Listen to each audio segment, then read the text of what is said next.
Session for today is one is selected and other one is elected, but the HR manager and the union leader have the same objective. So we have some interesting panelists with us to discuss about this wonderful topic. This will set the context for this IR summit. What is actually the role of HR manager and the union leader? The session timing will be 80 minutes. In that 25 minutes will be for Q&A. So now over to moderator Mr. Raj Narayan sir. Good afternoon, everybody.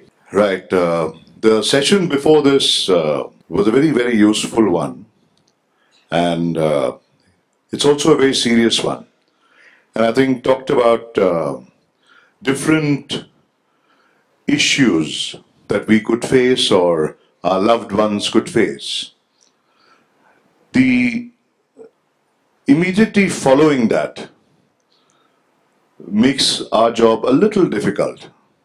Because many of you must be now thinking about, can this happen? Am I having this syndrome? Is my face moving a little to the side? Am I having a pain in my arm? Right? All of you must be thinking about that or not? Some of you will be, right? So I've advised my fellow panelists not to say anything too shocking, right? To try and make this very, very serious topic as light as possible. So when I met my fellow panelists here and I was the moderator, I realized that actually I was the most qualified to be the moderator because I had the least experience with IR as compared to my August panelists, right? So when you have the least experience, you can ask all the questions, correct? And they have to have all the answers. So I'm going to put them on the spot. Coming to the topic, when Israel Inbrad said we need to look at a topic which is very, very interesting, I was reminded of a conversation I had about maybe 3 decades ago when I was a rookie HR executive and my first IR exposure. There was this experienced union leader. He told me, and I'm going to say this, told me this in Tamil, but I'm going to say it in English because I realized a couple of my panel members don't understand Tamil. So I was being trained to take over this IR role in that factory. He said, sir, and he called me sir, I was a kid, he was much older than me.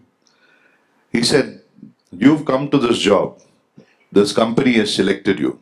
This company has selected me also as a workman. But the difference between us is that while you've been selected to this job, I have been elected by the workmen in this factory and I have a responsibility to them. I won this election basis a campaign which was pretty tough, and I've been General Secretary of this union for many years and won many elections. Now, whether we work together well or not, while it depends on me, it depends on you a lot. Are you going to push your agenda? Are you going to try and understand my agenda? Are you going to try and get me to understand your agenda? Etc. So, in my view, the responsibility to make it work is more with you. So I said, why not take this as a topic by itself? Because this issue is relevant even today. We will go into this topic first to get my August panelists' view on how they see this whole issue of people, HR managers being selected and having a certain agenda, being in HR, and union leaders who've been elected having a different agenda. Do they need to collaborate? Do they need to understand the organization's perspective as a collective? What do they need to do? To try and understand this, my first question to the panelists is, how do you see this whole issue panning out? What have you seen as part of your experience, either in your current organizations or the ones before? How have you seen this at work? Can I start with you, Suresh? Yeah. Yes, Raj, thank you so much. How many of you believe that IR is very critical to handle? It's very difficult to handle. How many of you believe that IR is difficult? Yes, many of you. Now, as far as after 23 years, 26 years of experience, its IR is more of common sense. It is all ability to understand, ability to communicate what you want to communicate, how do you communicate to the person. You need the ability to understand the other person's perspective and able to reply to what you're exactly looking at it. This is exactly Raj, I was talking about it. I was talking to my union leader. You are elected guy. I am a selected guy. We need to work together for the common purpose. How do we do that? This guy said, sir, what is the mission of your company? I said, we want to become world-class energy company. Sir, neither I have seen world-class company, nor you have seen the world-class company. Since both of us not seen the company, we are talking about to become world-class energy company.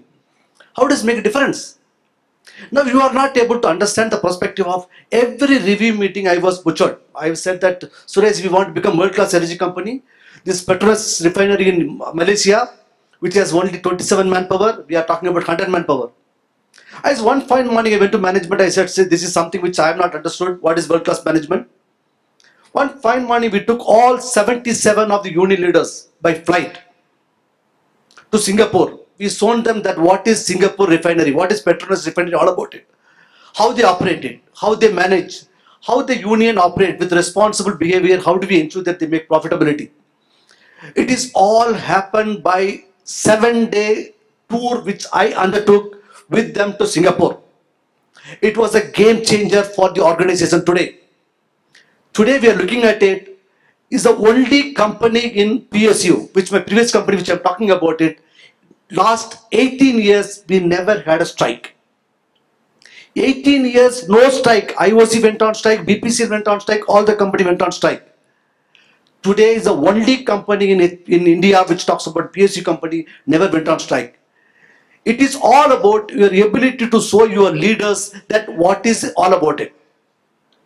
Coming back to my current organization, we believe that everybody is elected, everybody is selected. Everybody is selected first of all. Based on his competency, he has been elected for the particular positions.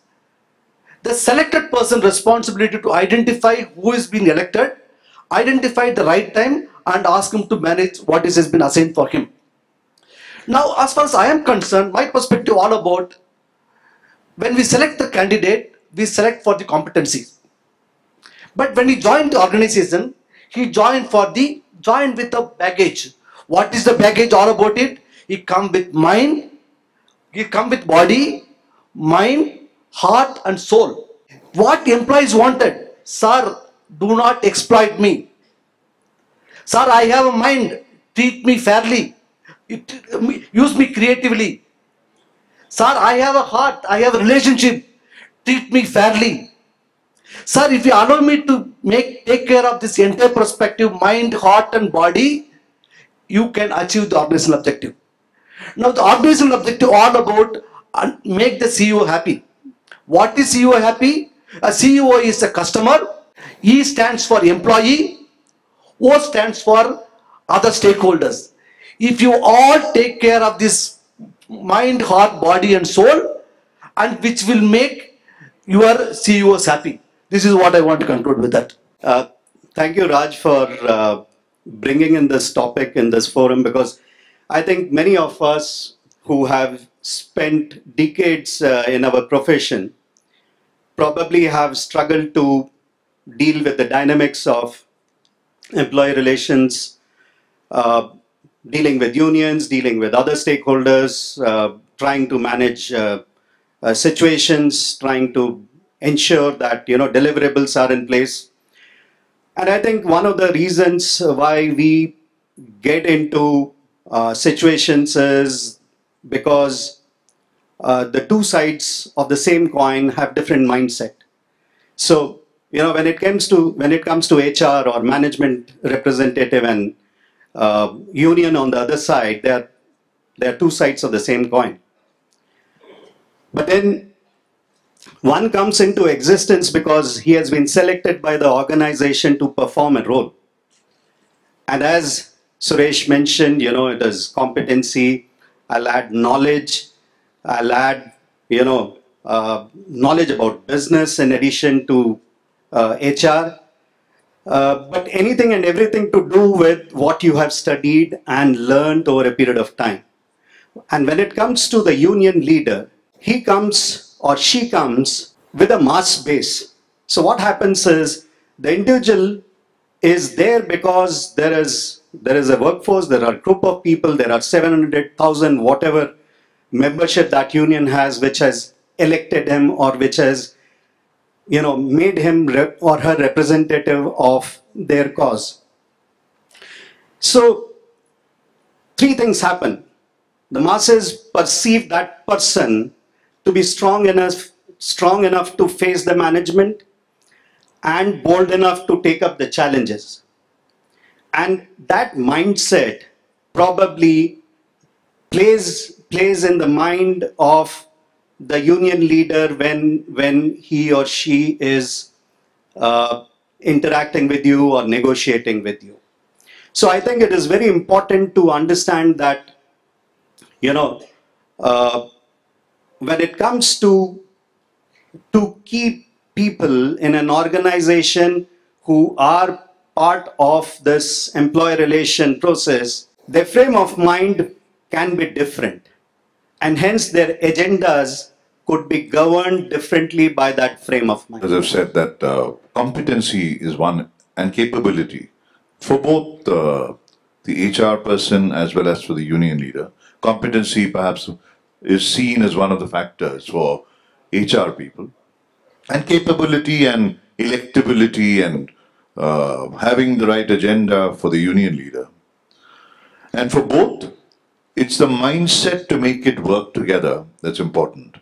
How have you seen this at work in places that you worked in, either currently or before? How have you seen it playing out in reality? Could you give us maybe some examples, Namita? So my experience has been when I heard the IR is more about common sense, competencies. For me, I will add one more dimension for that. It is more of feelings, emotions, mutual respect. That is how I look at the IR part of it is concerned. Than just looking on the little differing on your view, Suresh. Looking at the competency and the capability.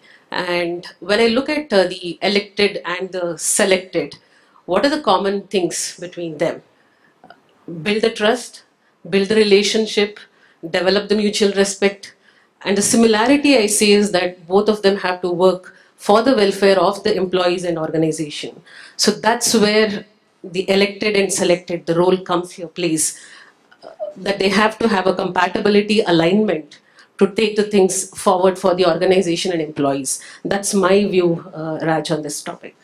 We have a unique situation here. We have somebody on our panel who has seen it from both sides.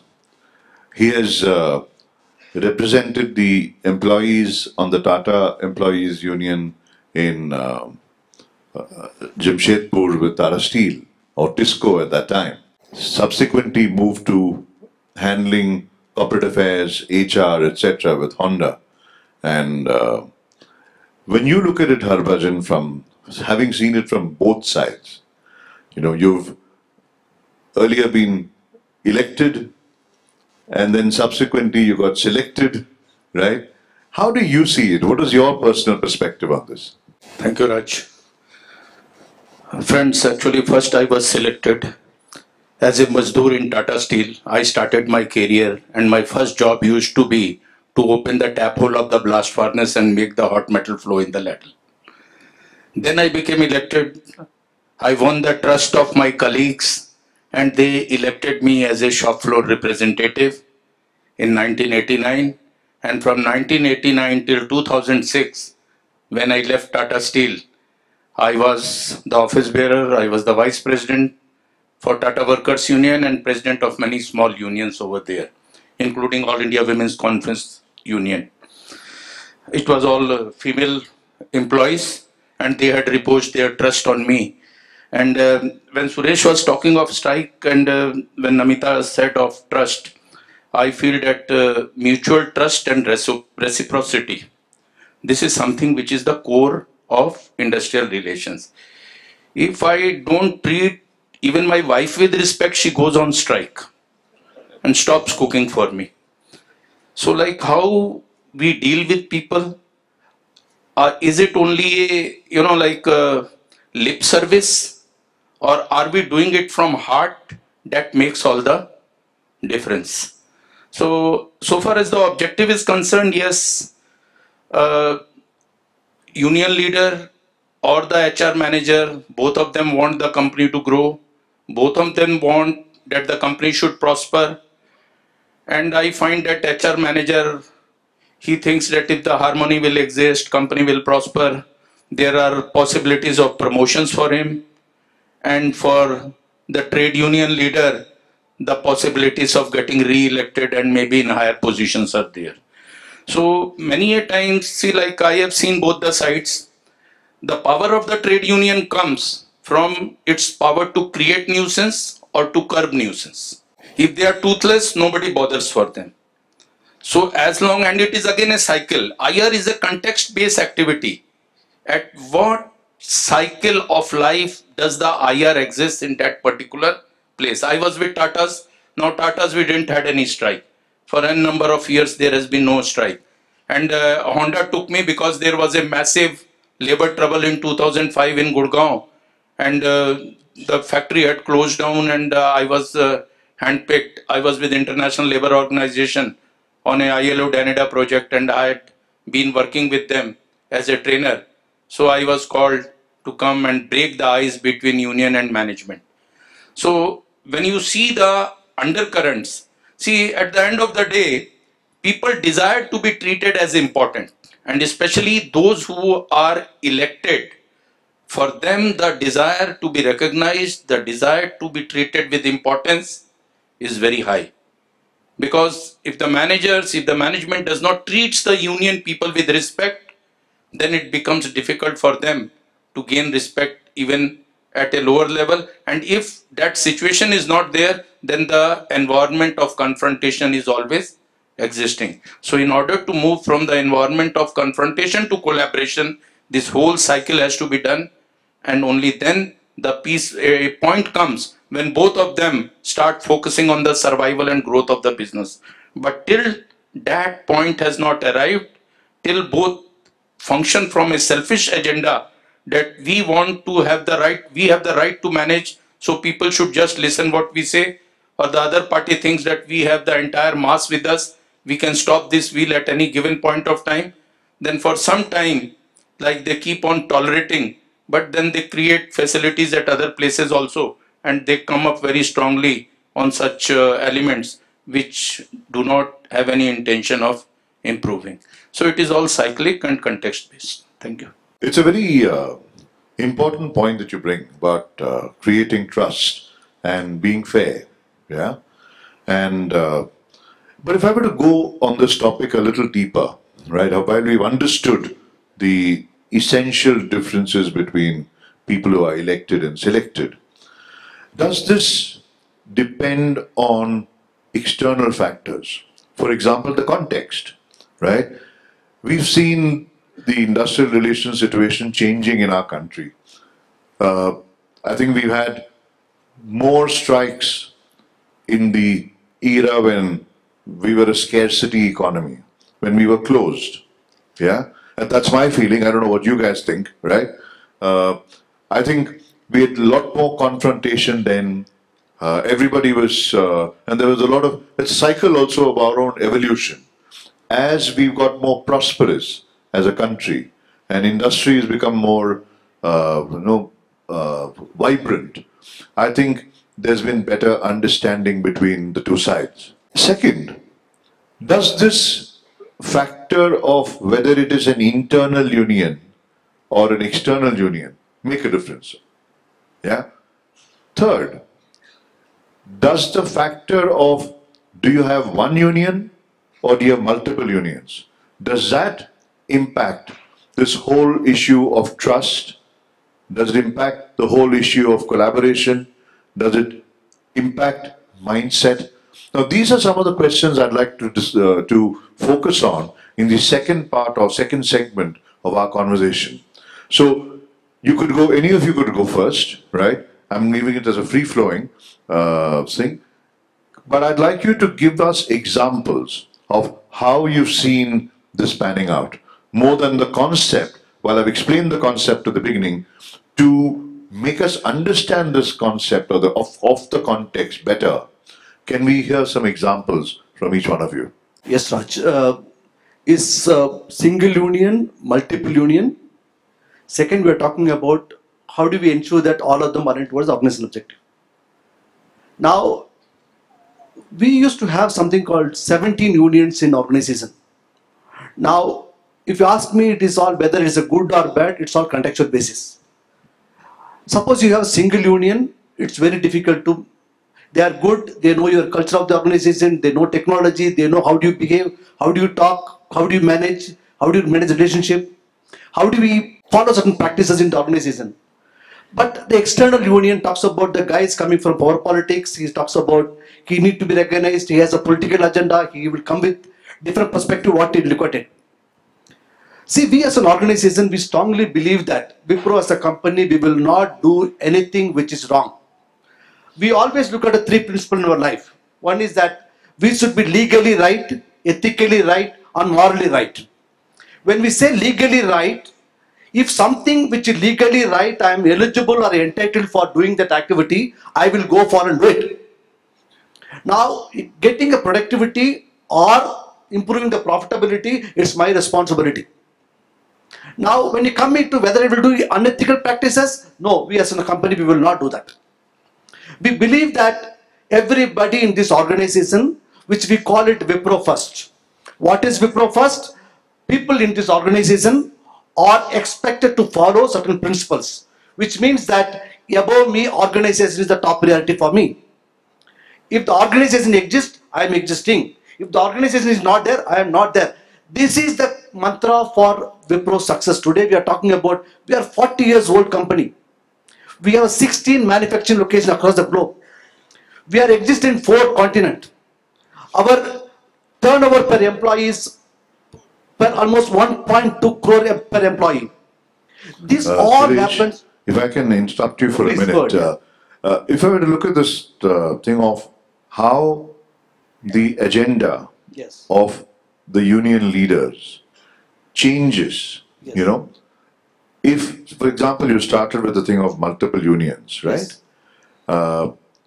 When you look at multiple unions being there, does that impact the one agenda of the union leader who is sitting across the table?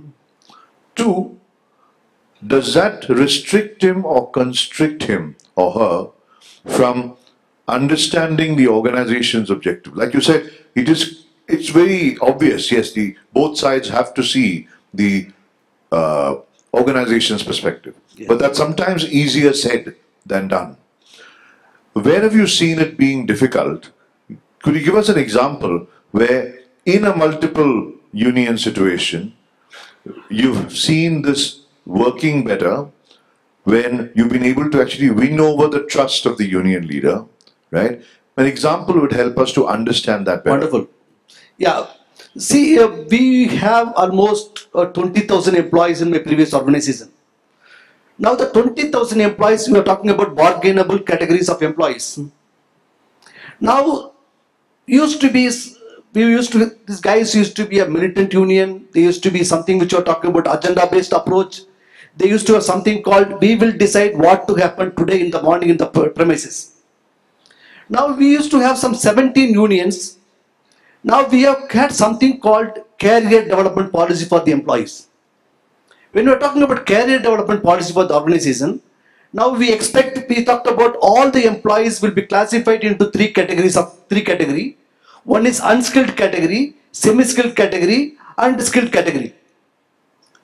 When we're talking about cluster-based approach, this cluster when we define, we talked about every employee in this role, they're required to perform the job irrespective of the grade. You will be required, management will decide what needs to be done. When we were trying to look at it, all the 20,000 employees we classified, we brought a policy, we brought something called career development policy. When we did this, Now the mass employees of the people who are unskilled category, it is very difficult to break that group. They said, no sir, I am in M05 grade, I will do only that job, I will not do below that job. Now the multiple, when the union, when we negotiated, there are two categories of union which talks about, takes care of the clerical category and workman category. The clerical category said, yes, we are ready for that. This workman category said, no, we will not be part of this. Then this was helped us, we could able to maneuver both the unions and say that this policy is important for the organization. At time when we are talking about Raj, to answer your questions, the multiple union will always help to maneuver the situation. It depends on the context on which you are operating about it. That's what I want to say that. Anupam, I'm going to go to Harbhajan now on this particular point. Harbhajan, sitting on both sides, right? This issue of multiplicity of unions, does that impact the way unions or union leaders behave with the management? Does it impact the way management behaves with the union leader who is sitting across the table? How have you seen that play out, looking at it from both sides? And where have you seen it actually turn the tide and become from a not so great situation or a bad situation to what made it better? You know, who had to take the lead? And what did you see in the past, in your experience?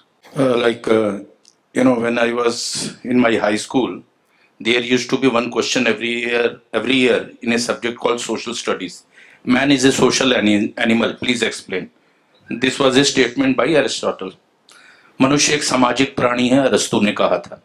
When I was doing my MBA from XLRA, I wrote a paper. Man is not only a social animal, he is a socio-political animal.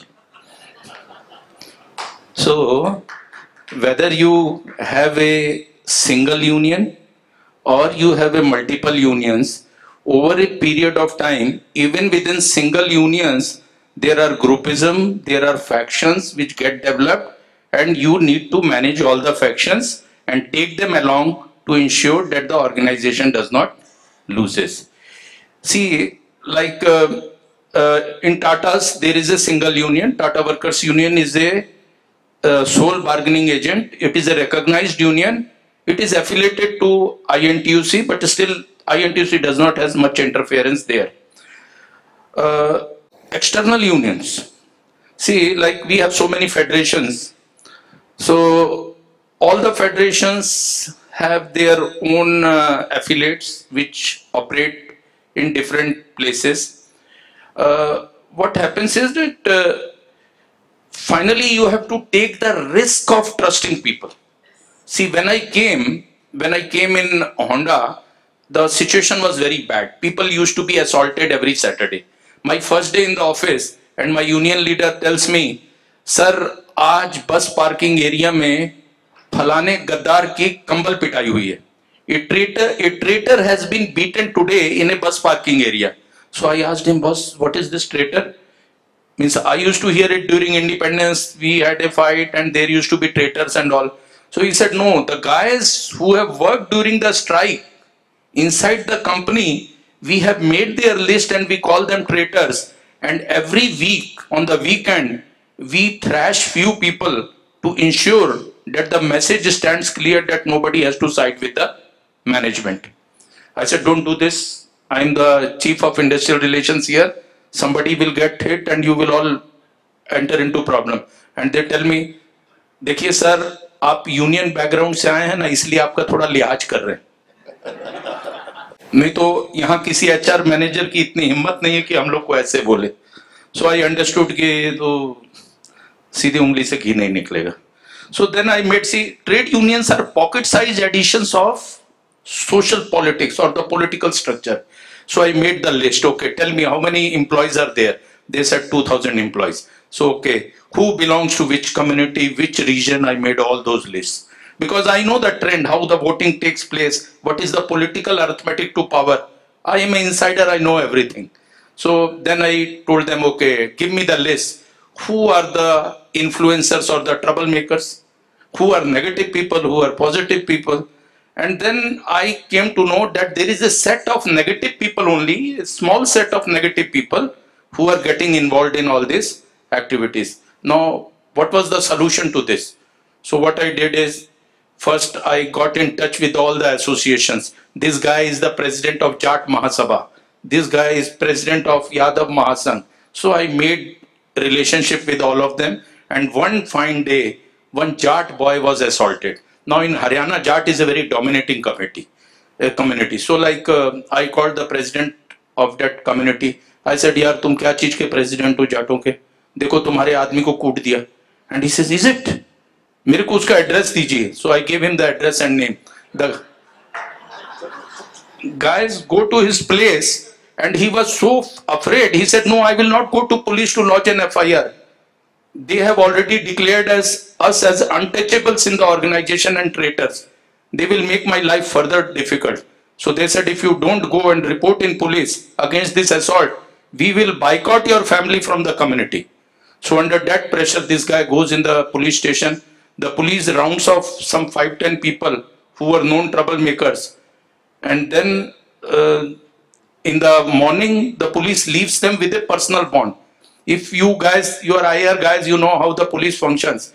The SHO knew that if he will lodge an FIR and put them behind bars, in the morning itself a strike will happen and the Thana Gherao will happen. So he just takes a personal bond from each of these guys and let them go. And after 1 week he meets me and tells me, sir, देखिए सारे लोग undertaking दे के गए हैं, धर्मेंद्र को अगर कुत्ता काट ले, इसके ऊपर बिजली गिर जाए, ये बेहोश होके गिर जाए, डॉक्टर साहब बता रहे थे बेहोश होके भी गिर जाए, तो we will be responsible of anything that happens to him.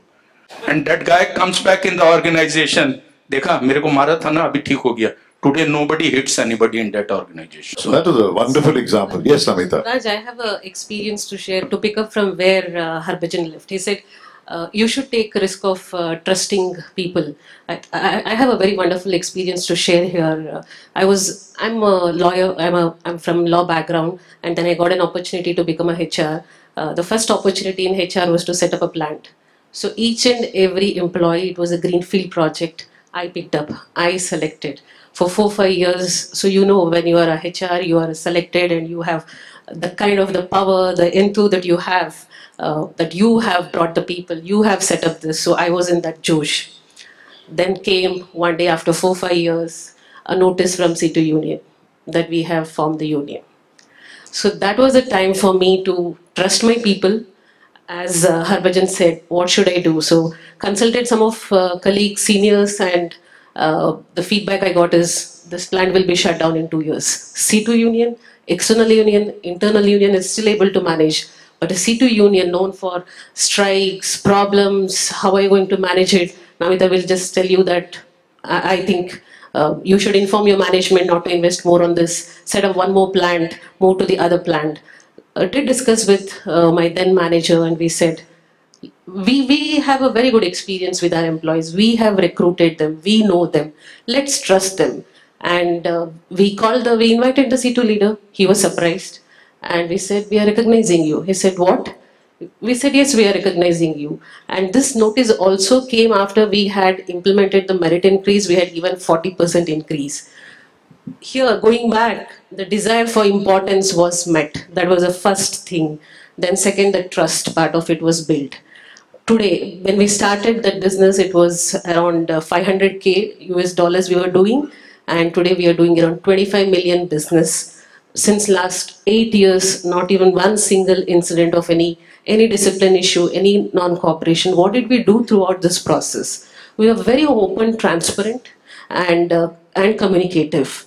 So we took the risk of trusting our people. That's the thing what we did. But it also comes with challenges. When you have an internal union, easy to make them understand. When you have external union guys are really, they get more awareness about economy. They get more awareness about their rights. That means the HR should also be able to develop that capabilities to align to their thought process, to go up the level of understanding their expectation. So there is both pros and cons of having internal and external union, I would say. So I brought two part into it. One is the trust part and one is the experience of working internal and external. Internal, easy to work, easy to explain, but the perspectives are always internal. Very difficult to get the external perspective. What's happening in the market? What is happening in the economy? When it is an external union, their exposure is more. It also comes with advantage and disadvantage, I would say. The advantage is easy to make them understand what's the customer expectation is. It's no, I would not say easy, but with effort, certain amount of effort, you can align them with what customer expectation, what is the competition the company is facing, and what cooperation we need from them. But also the challenge side is, as a HR, we should also be equally competent to understand the market changes, competition, what's happening, impact of globalization, and ensure that we are aligning them to that. That's how I see Raj in this process. I completely agree with you on that. It's a very good point that you make of the first step of perhaps building trust needs to come from the HR person who is in the Leadership. selected seat, so to speak. And I think the HR, you're right, it's a very, very good thing to first trust till you have reason to distrust. And I remember once in a situation, I had to tell the union leader, listen, I'm going to trust you till I have reason to distrust you. Second, I will not do anything behind your back. If I have to do something, I will tell you, I will call you, speak to you, and then if there's a negotiation going on, many of us are, in HR, we try to put pressure on the union by taking action against some errant workman. We create a certain environment which is of pressure, which is quite unnecessary. Because we need to have the transparency and the trust. And I think it's a very, very good point that you raise. Coming to you, Anupam, could you give us an example where, from a point of distrust, I'm going towards how do we collaborate and how do we make sure that the HR person, the management, and not only the HR person, including the manufacturing managers, they have an equally big role to play. How do we move from a situation of mistrust or having divergent agendas to coming together and converging on the organization's goal? The point that Suresh had raised earlier, from a conceptual point of view, if you were to look back on your career and the different experiences you've had, could you share an example of how, from a point of distrust and suspicion, you were able to move to a point of collaboration and trust, and what needed to be done, and what did the HR person do, what did the union leader do to create that? It'll be good for us to understand. And any of the others could jump in with an example, what you've seen or experienced, right? But I'll start with Anupam. Yeah? So Raj, I will share an experience, and this is from my previous company. I have spent most of my career in pharma industry, and pharma industry probably was one of those industries which got benefited by opening of economy. And during early 2000, late 90s, most of the organizations expanded and they tried out, new experiments in workforce planning. So this was a plant which was being set up in Himachal Pradesh because there were some fiscal incentives out there. And that state has its own issues connected with son of the soil concept. So there is a particular percentage of local population which you have to hire, and you have to ensure that, in order to get those benefits, you have that kind of percentage. So with that background, the company had started recruiting people, and we decided to go in for only knowledge workers. So that was the time when automation was picking up. Pharma industry is highly regulated industry. It has work practices which are very different from other industries, and the output is not a product of labor alone. So what we saw was there was an opportunity to go in for empowered teams, HPWS, those kind of concepts, and we decided that the lowest level of operating staff should be a diploma in pharmacy. So that's the background. And what I'm trying to get into is that, it's important to have it as a design in your IR strategy. Your recruitment has to be right. But that's not the interesting part. What happened was there was this recruitment drive which happened. There were people picked up from campus. They got onboarded and things were hunky-dory for quite some time. And then suddenly wage revisions became an issue. Third wage revision, and people decided to go in for strike and form a union. And here comes a quick fix solution. They go and affiliate to a leftist ideology union. I don't mind taking the name of that union because it is the same one as you referred to. It became a C2 affiliated union. And that's because these boys had no idea about how to deal with such situations, how to represent in front of management, how to be organized, and what it takes to form a registered trade union. So he's a guy who's in lookout of membership. He approaches them and tells them that, look, come for a meeting, and in that meeting, he offers them some, raw rice with water and tells them oath lo, shapat lo. Okay, and then they take an oath of allegiance to that union and secrecy, and then registration process happens. Now I get posted out there because, I have some features which resemble Pahadi features. So my management says we have a problem out there. There is an external union guy who has formed a union. You go there, manage it. And when I reach there, I have no clue where to start from. And the typical pressure on HR is, as Namita said, do something so that this union doesn't get formed. Okay? And we get into all sorts of, approaches. But then that company had decided to ensure that that site should not be tainted with, workforce related issues, and these were responsible people. So if there is a union getting formed, let it get formed, but ensure that it does not, affect the industrial peace or harmonious relations, because it was supposed to deliver a lot of products for export market. So when I interacted with these guys, I realized that they had no idea about what the organization of union means. Okay, most of them got influenced by this external leader because they had nobody else to approach to. So the first thing which we realized was to create awareness, and it started with creating awareness of labor rights. Okay, what we did was we created series of programs for all workers, and I should not be calling them workers because they were technicians. They were all knowledge workers. They were people with diploma in pharmacy background, good in English, studied in boarding vocational training institutes, and they were very keen to understand what labor rights they had and how to represent themselves.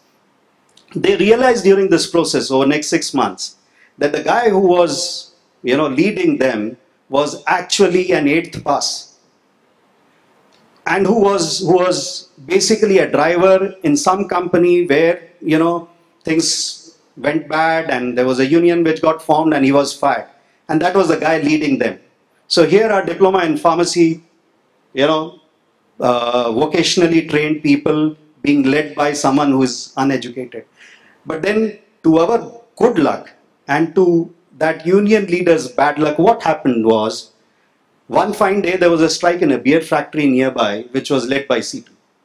And that guy comes to their home with a tractor trolley telling them, come join us in that strike, we need to show solidarity. And that is the day they decided to withdraw, affiliation to that union, and they formed an internal union. So culture building is an important aspect. And second, I think we have touched this point, and I'm reiterating that point. As a management, there has to be fair play. You should be perceived as an organization which believes in democratic rights of its employees and workers in particular, and give them a place on table where their opinion counts. So if you are saying that you believe in participation of workforce, which you must, then ensure that it is demonstrated, and it is demonstrated with right spirit. So I think that those are some of the factors which need to be in place for a better. Thank you, Anupam. I think that the wonderful example of and also points specifically that organization did. Would any of you like to come with an example which can illustrate this? Yeah. After you have done that, I'd like to throw open the questions to the audience, and I'll come back with questions subsequently. But before we go to the audience, to add to what Anupam was saying on the area of building trust and you building transparency, what are the examples you've seen? Yeah. I have joined the organization almost 4 years back. The reason for me this joining the organization was they had a strike, a 10-month strike at Indupur. And Indupur is one of the Andhra Pradesh location where government of Andhra Pradesh want to invest a lot of money and they want to grow this place as a industrial hub. When they want to develop this industrial area, and we set up a plant at Indupur, and these guys were almost only 80 of them, and we are annual turnover of almost 110 crores, and these guys went on strike. These guys, 80 of them, they were on strike for almost 10 months. They were on strike. One fine morning, I have been selected as a company. They told, please handle these fellows. I have signed a settlement with them exactly 39 days of my negotiation. What is that trust has become? What made them to trust me? Now, which my CEO asked me, Suresh, we had a government people with us, we have a police authority, we have revenue authorities, all of them with us. What is that which they made them to believe that you are a guy who could solve the problem? I said, Pratik, CEO, this guy Pratik, I follow some 5C principle. What is 5C principles? I say ability to connect with the guys who are on a strike. Ability to communicate what is right for the organization, right for the employees. Building a collaboration approach. I am not against you, I am for you. We will work together as a team. Fourth C, we talked about something on cost. On what cost we will settle the issue when the issue will be solved. Now we are talking about the culture of the organization. Am I working for today or I am working for the next future of the organization? Therefore, when I told my CEO that if we adopt the 5C model, which worked for us, which create a lot of bonding, which build the trust among the people. Thank you, Raj.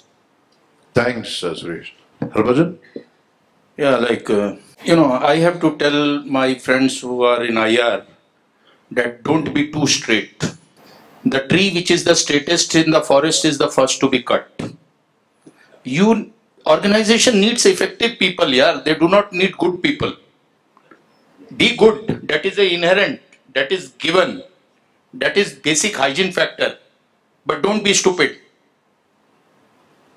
Where goodness becomes your So constraint. you're saying be straight but don't be stupid. Yeah. Yeah? Okay. Yeah. Don't be stupid. Where you feel that your goodness will become a constraint, keep that goodness aside. In my opinion, the biggest sin is to be weak. And the biggest virtue is to be strong. If you are strong, you can do good to others. You can protect others. Don't use your strength in exploiting people. Don't use your strength in taking advantage of your people. Have those things clear in your mind. But don't be weak. Anything and everything that you do as a IR manager, if the perception is that you are operating from a point of weakness, even the good things that you are doing will go as a waste. Very, very valid point. You're right. See, like you give an increase, which is a phenomenal increase. You are thinking you are doing a great job to the people. But if it is perceived that तो हमसे डरे हुए हैं, management हमसे डरी हुई है, इसलिए हमको इतना increase दे रही है. If that is the learning which is taking the place, if that is the scripting that is taking the place, then you are not doing any justice to the organization. Just on that point, there are many organizations which are fair, okay? They give very good increases. That point of how can it not be considered as being done because you're scared, but being done because you're fair. How does an organization or an HR manager ensure that happens? So I will tell you one thing, sir. See, every place has its own culture. See, what works over here may not be working in a place like Haryana. Okay? Absolutely And right. what works over there at a given point of time may not work again at a different point of time.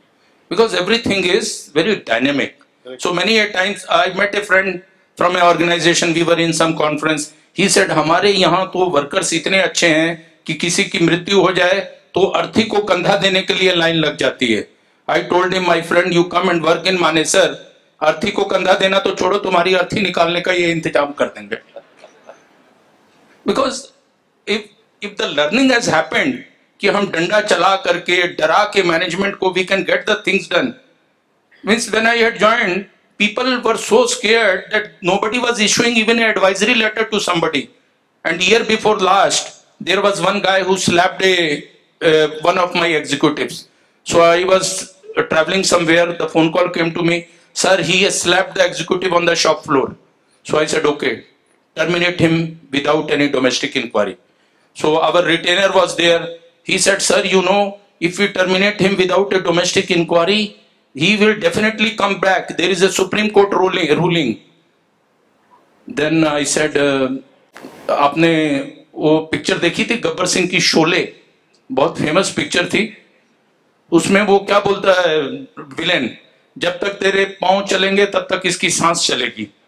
So we will terminate him, and as long he is out of the organization, you will remain retainer in my company. He said, sir, कम से कम 7-8 साल तो ये बाहर रहेगा. मैंने कहा, the job is done.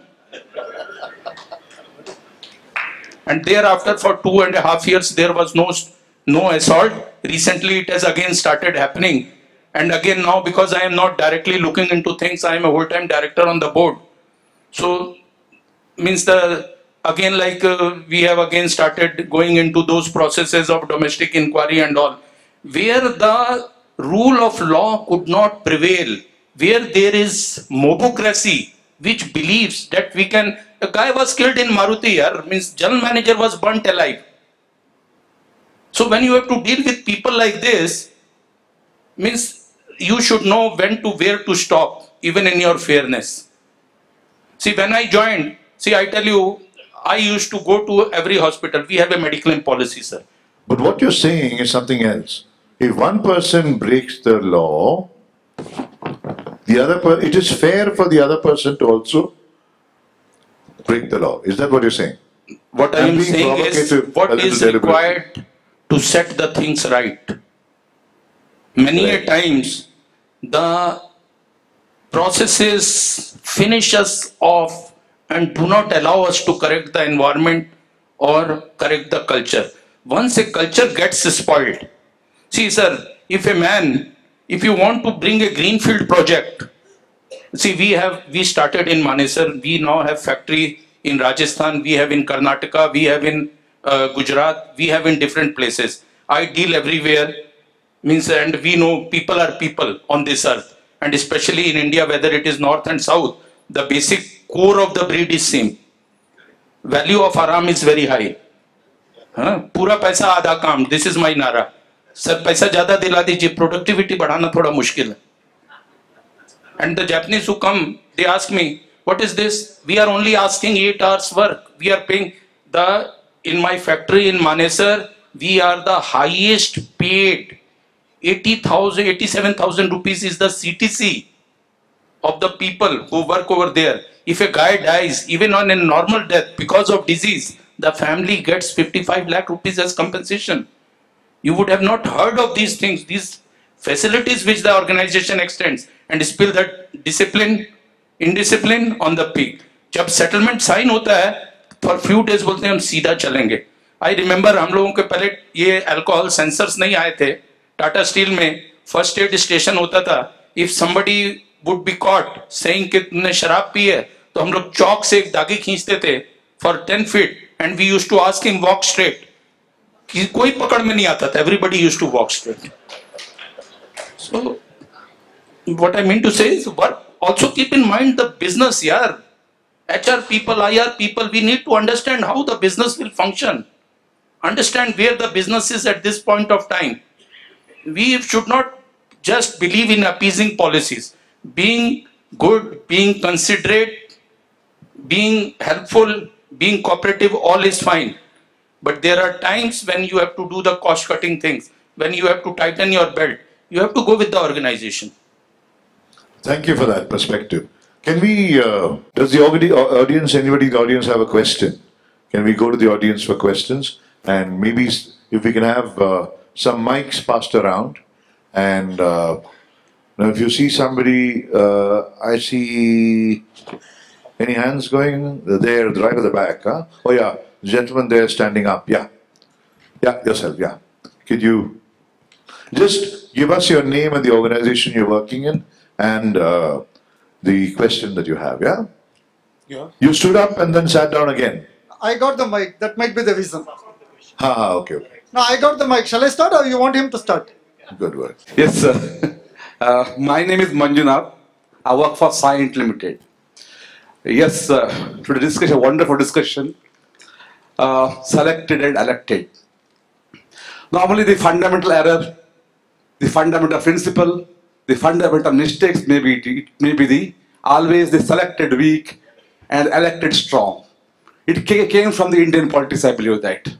You know, in case if it's selected, it's a strong, the elected will be weak. You know, definitely the industry unrest will happen in the industry. So how the make it strong in the selected become a strong and the elected, you know, may it become a weak. Number one. Second question, sir. Normally,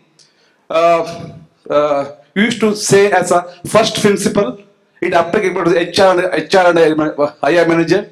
F is a fairness, I for integrity, R for respect, S for sincerity, T for trust. The first principle applicable to the manager like HR IR manager. Meanwhile, the same principle applicable to the union leader, because the union leader must be fairness to the people of the association, but the HR manager duty to fairness, integrity, and sincerity and trust to both, as well as the management as well as the workmen. In that context, you know, in the industry, how to create that awareness, you know, the first principle applicable to both in case. Thank you very much. So if I understand your question, it's about how do you create awareness? Yes. Yeah? Yes. Any of you would like to handle that? See, I tell you, like, there was also a point made by Namita that some organizations are very keen that they should do the things that the unions do not get formed. First thing which I want to do is that knowingly or unknowingly, it is perceived by the associates or workers at some point of time that the management is not being fair to us. Management may keep on saying we are very fair, we are doing what is best in this context, but the people, they have their own perception. I will give you an example. See, our company started in 2001, Honda Motorcycles. And earlier we had a collaboration with Hero, and Hero Honda was the brand. And in 2011 it got separated and it became Hero Motocorp. But we started in 2001. Now, the salary of our associates at that point of time when we started was something around 8,000 rupees in fixed and all. The salary of Hero associates were also around 8,000-9,000 rupees, and some people were having more salary because they were senior employees. The organization existed and there were a lot of settlements that have happened and increments had gone into their pay slips. But beside this, there was one policy, like Hero used to give incentive bonus on volumes. If you produce this much, we will give you this much incentive bonus, and that incentive bonus used to come to the tune of 7,000 rupees, 8,000 rupees. Now see the situation, two boys from the same village, passing out from the same ITI, sharing the room in the same locality. When they get the payslip, they share their payslips in the room. He says, I am getting 15,000, I have got 15,000, and this guy is saying I have got only 8,000. So there was a gap in the actual earning which was happening because of the difference in the policies. Now, being a Japanese company, Honda was saying worldwide we do not have incentive bonus schemes which are connected with volumes. It can be, we have performance appraisal and performance bonus which we give based on the performance and the quality which the people maintain. So what happens is, so the organization is saying we have just started, we have not even achieved the break-even point, we are at losses, and we are giving them something which we think is okay. And as the organization will grow, we will give them more.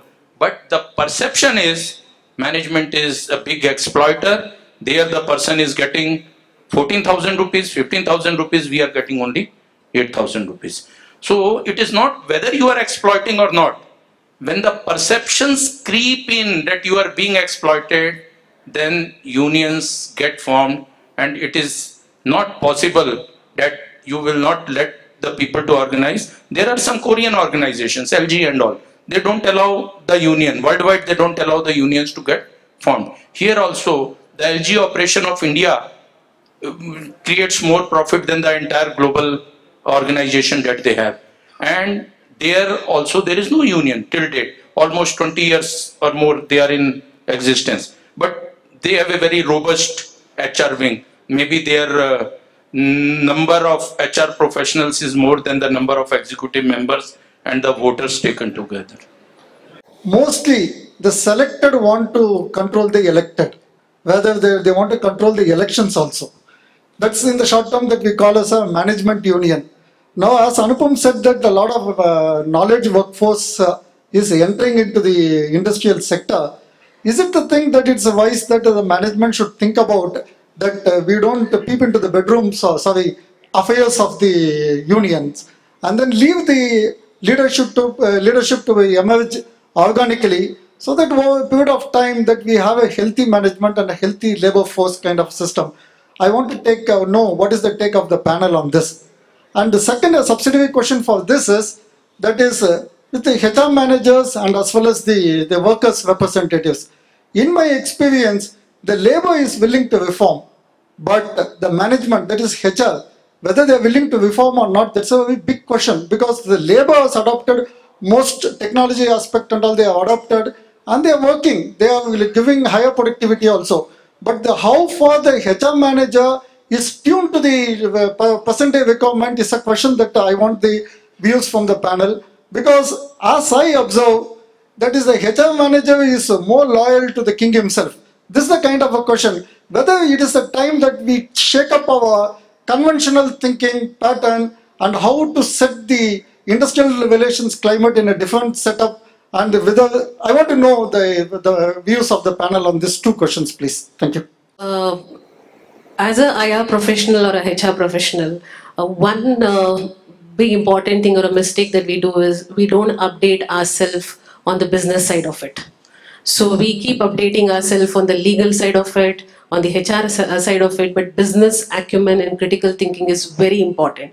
And that's when we start understanding the business, we'll come out of our feeling of power that I'm the selected, I have the competency better than the selected, and I need to run this, and the selected has to hear me. We'll come out of that particular equation first. So we have to play a level ground here. That's the first important thing that my response to this question would be. The moment the HR or the IR looks, the customer, puts the customer as the first, then the alignment and empowering the selected happens.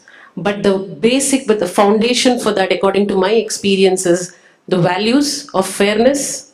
That's the most important thing. Demonstrating it, just not speaking about it, and facilitating the business objective and the employee welfare. To start with, that should start from HR. And and it's a continuous process. It's a long-term process that does not happen over a period of time. That needs to be demonstrated and built over a period of time. When we take that approach, I think that's when we'll see the collaborative style than the confrontation style in the way we approach. elected person has maybe 2,000 bosses or 3,000 bosses who are his voters. The selected person has maybe 2 bosses or 3 bosses only. And it is just 3 bosses who decide on his appraisal and give him a upward movement. For a elected person, he has to work to ensure that the aspirations of almost the entire electorate gets fulfilled.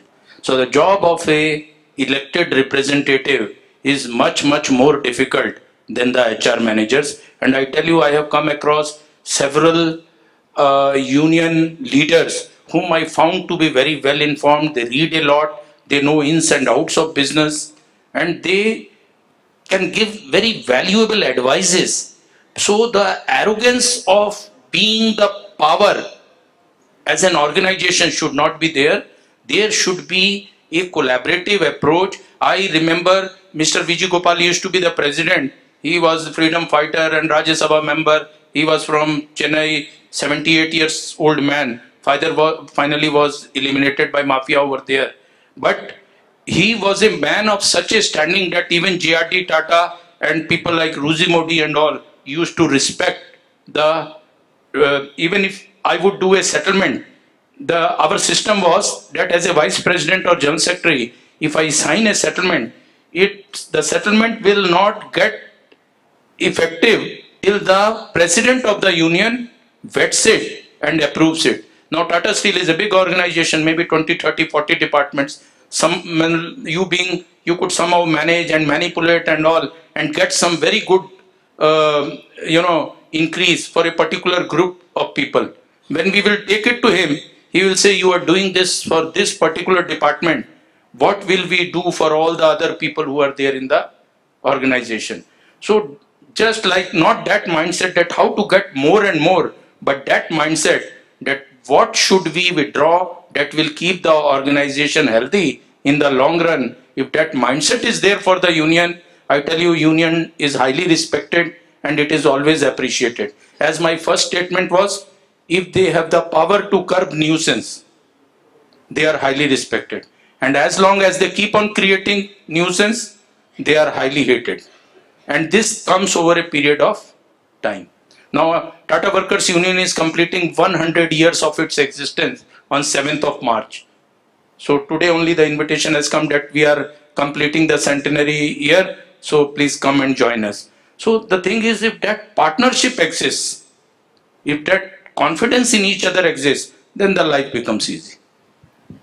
And, I think something which I would want to add in response to that question is that, you see, it's a myth that you can have a union-less setup. You will always have groups which will influence. It may be in a formal way or informal way. Second, I think knowledge worker does not mean that there will be no union. In fact, there can be a more dangerous union with knowledge workers because they would come with same level of competencies as the management think tank. The third thing is many companies, they try and use fancy designations. I think that's also a myth. We should not be getting into those kind of approaches in professional organizations. What is important is that we create and cultivate an environment where the workforce imbibes the values of that organization and realizes that it's a space for coexistence. If either party feels that they can act from a position of power, then probably there will be dynamics around who wins and who loses. Program on transactional analysis. What is Johari window? What is emotional intelligence? How emotional intelligence plays an important role in any organization. This is what we teach them. We don't talk about anything other than the science of human behavior. If you understand the human behavior, you are the successful IR manager. In summary, to answer your question, I think handling power responsibly is very, very essential. And I think the tendency to dominate, while it does exist, I think it's also the onus on the management to ensure that you don't play that card of domination. And like what Harbhajan said earlier, it's important to be strong, it's important to be straight, but don't be stupid. and not be foolish, right? I think keeping that balance is very, very critical. Second, does HR need to change with time? Absolutely. The HR person needs to understand the business nitty-gritties very, very well. Yeah, and also be able to use technology and AI far better. Does HR need to reinvent itself from that perspective? Absolutely, I think it does. Next question. I think we have question for one more question. I'd like to ask. I'm Krishnan. You see, from a role play, from a perspective of a new generation IR or HR people manager, I believe that, one has to be grounded both on various fronts. Mr. Harbhajan said, I have a difference of opinion. While what Mr. Butt, mentioned, there's a lot of, introspection is required in terms of nurturing talent within, in terms of development and training and awareness, rather than indulging excessively on the political side. I believe, the situation in Manesar, Ghaziabad, Gurgaon is also a creation of the management and the HR fraternity. So going out to, your political mass, your leaders, your panchayat, your religious leaders, is also a huge problem. While it is easier to go and look at enhancing the knowledge, understanding, and looking at collaboration with it. Do you want to indulge with people outside to solve problems in your house, in your domain? That's my question. Okay. Who'd like to go for it? Yeah, I think I fully agree with you that we should not indulge in anything which is unfair, unclever practices, which is against the law, which is unethical things should not be done. I fully agree with you. I would answer that, if required, yes. Maruti would have not existed there if the local community would have not stood up with it and ensured that the troublemakers are taken to task. So the support of the local community many a times help us. Thank you very much for your patience, and thank you for your various valuable inputs. It was a really learning exercise for me personally. Thanks a lot. Thank you very much. So maybe now invite Mr. Shardul Srisagar, MD and CEO of Fowler Wester Private Limited, to present the memento to Mr. R. Raj Narayan, CHRO, Titan Company Limited, to present the memento to Mr. Harbhajan Singh, followed by, I now invite Mr. Louis Babu, Country HR Head for Magna Associates, President Chroma HR Association. Yes.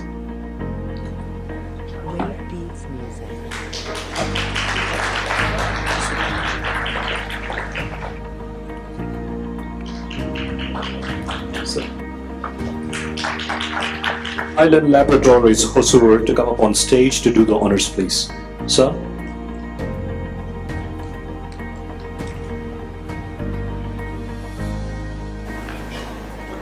Mr. Parni presenting the memento to Pradeep Ramachandran, the panel coordinator.